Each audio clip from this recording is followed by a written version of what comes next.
Hello everyone, this is David, and tonight's movie we're talking about is the 1958 classic, The Blob.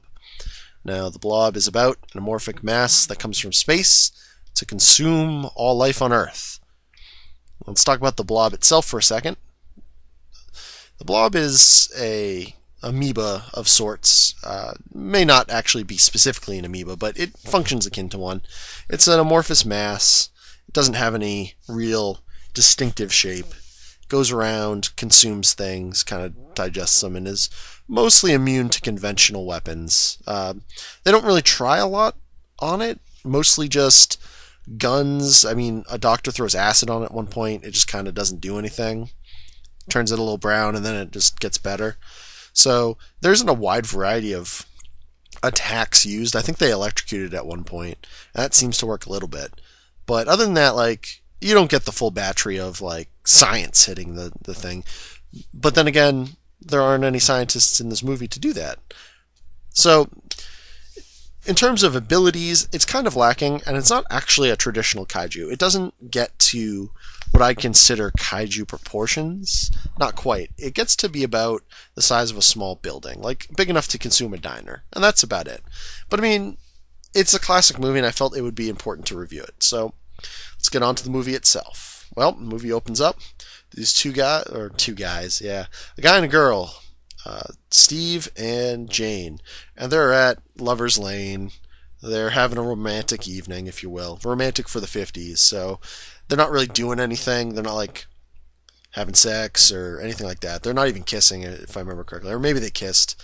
I don't remember exactly, but they're just kind of watching the stars, and they're talking back and forth, and Jane's getting kind of upset because she thinks that Steve brings all sorts of girls up here, and, the usual teenage kind of stuff that happens. And then they see this thing come down, and it's a meteorite, and crashes, and they want to go investigate it. So they go off and see if they can find this meteorite. And what ends up happening is it crashes in the woods, and this crazy old man finds it. Well, he's not really a crazy old man. He's just an old coot that lives in the woods, doesn't have a car. He's kind of like one of those woodland people or forest people or whatever, hillbilly, if you will. Not really sure. But, he's a loner, lives out by himself. It's fair enough. Vagrant of some kind. Has his own little ramshackle shack. So, he finds this crater, and it's not very big. It's a couple feet deep, but it's still a crater. And there's a little meteorite in the middle of it. And he immediately goes over the stick and starts hitting it with it. So, I don't know what he was drinking to make him want to do that, but he goes immediately over to the meteor, hits it with a stick, and inside there's this gray goo in the middle of the sphere, kind of like a really crazy Cadbury egg from space, or from hell, if you will. Cracks it open, picks up the goo on the stick, goo latches onto his arm, starts screaming in pain, running around, just starts going nuts all over the place. Turns out, this is our main antagonist, the creature of the hour, the Blob. It's a little baby blob, actually. And it latches on, starts eating his hand. He doesn't like this. Goes nuts, runs off in the forest. Cut back to Steve and Jane. They almost run him over. He runs out into the middle of the road, screaming. They narrowly avoid him, pick him up. See there's something wrong with him. Bring him to the doctor. So, at the doctor's house, doctor's just about leaving. He says, "Hey, I'm heading out of town for this conference. See you all in a couple days." To, I think the person that takes care of his stuff. It wasn't really made clear who he was talking to. I think he said the name, but I don't recall it. She shows up later, but I don't think she's a major character. So anyway, brings him to him. He's never seen anything like this before. Parasitic infection of some kind. Calls in his nurse. Says, "Hey nurse, you gotta get in here. This man's in bad shape. I think I have to amputate his arm." Steve, Jane, go back to where you found this guy. See if you can find anything out. See if he has any family, anything. Okay. So they go off. So it follows Steve and Jane mostly, and it's the 50s. So what do 50 kids do? They race, and turns out on their way over to the hospital, or the doctor's office in this case, they cut off some other teens that are local kind of rabble-rouser troublemakers, and they give Steve a kind of a hard time. They say he's now the champion because he beat them, and they have to race. Well, they race going backwards because, that's a thing apparently. And this cop Dave pulls him over and goes, "So, what you guys doing?" And Steve's like, nothing. And they go back and forth, and it's like kids arguing with the cop. But it's like the cop knows who they are and is like, wants to let him off, but he's like, really, guys, you can't be doing this. Stop messing around. And they're like, okay, and they go off. And they go back, all of the teens go back to this shack. They've managed to find it in the woods. They find the impact in the crater. They play around with it, and they're like, oh man, it's still kind of hot. And they find this dog, and Jane takes the dog. She really likes it. She's like, we can't leave it out here, it'll die. So bring the dog with them. And they really don't find anything else. They go back to the doctor's office, but at this point, all hell's broken loose at the doctor's office. The maid, or his assistant, nurse, shows up.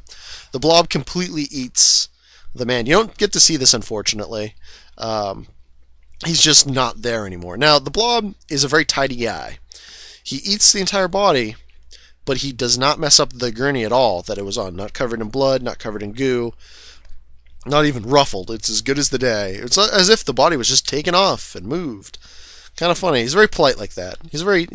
I kind of picture the blob as like an English gentleman. Like he has his own internal monologue, and I think if someone fan dubbed that, that'd be hilarious. But he seems very tidy when it comes to stuff like this, and I think that's mostly because of the way the special effects were done. I'll get into that towards the end. So, long story short, Blob eats the maid. Or, sorry, I keep calling her a maid, but she's a nurse. Sorry to all you nurses out there. Apparently I confuse you with maids. So, the Blob eats the nurse, off camera, I might add. And the guy goes for his gun. And apparently the Blob can eat people really fast at this point. He's not very big. He's like the size of, like, maybe like a laundry basket. He's not huge. He's kind of tiny, but, like, he can still eat people whole, apparently. He's doing pretty good for himself. And the doctor gets his gun. Doctor shoots him a couple times. The nurse threw some acid on him, didn't have any effect. Then the nurse gets eaten. Doctor shoots him a few times. Bullets just go right through. I mean, he's gelatinous, so it doesn't really matter. And the doctor runs into this room. Tries to call somebody, doesn't work. Blob comes in through the door. Steve gets out because no one answers the door. Goes to the side, see if the doctor left. Doctor hasn't left yet. Goes, looks in the window, sees the Blob eat him. Freaks out, goes to the police, says the doctor's dead. Police don't buy it. They go investigate. They find the room locked from the inside. There's no one inside. They have this other guy. It's real hard ass. Open up the thing. Says, what are you kids pulling? You causing pranks. There's no evidence that there was a monster attack. It just looks kind of like they somehow managed to fake it. This woman comes in, and basically, she's the maid. She starts cleaning up the scene. The cops are like, you can't do that, lady. And she's like, nope, doing it. You can't stop me. I'm an old woman. And it's a problem. Like, they basically don't believe the kids. And they call the kids' parents, and they're like, look, these kids have been messing around. I don't know what's going on. We're going to find this out in the morning, where the doctor is, what's going on. But, you know, he might be missing, he might be dead, but we have to take it seriously because they said he murdered him. But just take him home. Keep him safe, you know, so the kids go home. And then everyone goes to bed. And then they immediately break back out, meet back up with the other kids, and are like, shit's going down. We gotta tell people about this stuff. And meanwhile, the Blob's been pretty busy. He goes to like an auto mechanic and eats the guy that was working there. Eats a couple other people off camera. You hear stuff about it. You don't really get to see anything. The special effects in this are kind of limited in that regard. So the kids are going all around, and they're telling everybody about this monster that Steve saw. Kids all believe him. None of the adults really believe him. It's unfortunate, but they don't. Tradition of a monster movie. So, what are they going to do? So, the kid, Steve ends up going to his father's shop, and there's no one there. Turns out the Blob's there. They go in. The Blob chases him into the meat locker. Blob won't go in, though, because it doesn't like the cold, as it turns out. You don't actually find this out just yet, but it doesn't like the cold. So they get out, and they tell the police the Blob's in there. Cranky guy goes in without telling anybody. Turns on the lights. He's in there. It's like, no one's in here. There's no monsters. They hear yelling coming from the movie theater. Turns out Blob, very industrious little guy, except he's not a little guy anymore. He's pretty big. Snuck into the movie theater, started eating everybody up. People running out, panicking. They run over, check it out, people firing at it, nothing's happening. At that point, Jane's little brother comes out, and he's got his little kind of cowboy and Indian gun that you would have in the 50s, his little cap gun, and he's shooting at it.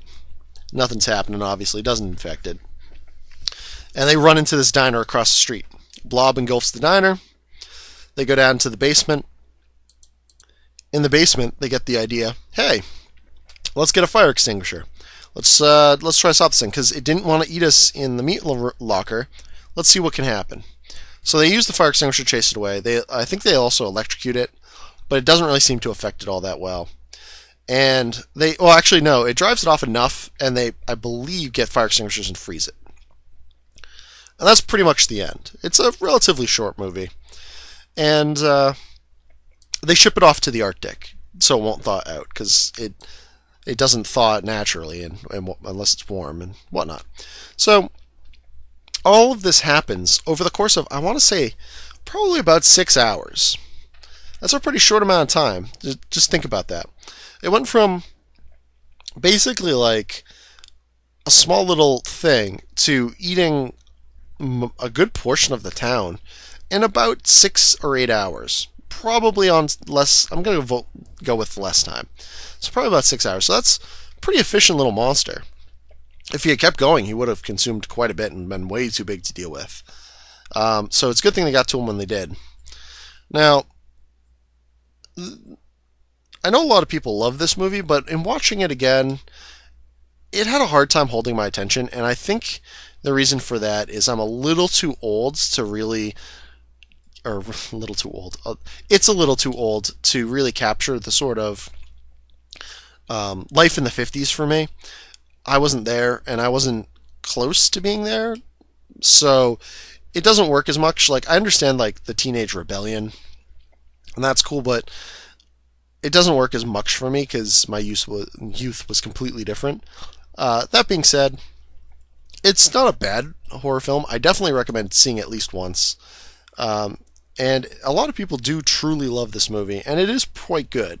Special effects are interesting. They're done with a variety of effects, but my personal favorite is they just take a gelatinous mass and they kind of put it on a cutout of the background that's supposed to be moving across, and then they I think heat up or cool it to make it move in different directions, which is a kind of interesting, innovative way of doing it because they didn't have a huge budget. At least I don't think they did. I think they had like about 100,000, which I don't know how much that was for 1958. I'm guessing that's a pretty big budget, but it made about 4 million. A lot of people love it nowadays. I recommend it. Check it out. It's not my favorite, but certainly it's not a bad film by any stretch of the imagination. Definitely recommend it. There's no gore. It's not really all that scary unless you're really creeped out by the idea of extraterrestrial blobs that can eat you. If that idea kind of freaks you out, then this movie will probably scare you. But it's not that scary, and it's not really done for scares. I've heard that the Blob is supposed to be an allegory for communism, which would make sense given the era, but I can't really say one way or the other. I'm not a specialist when it comes to this particular thing, but that's just a thing people like to say. So watch it, have your own opinions, and come to your own conclusions. All right, good night, folks.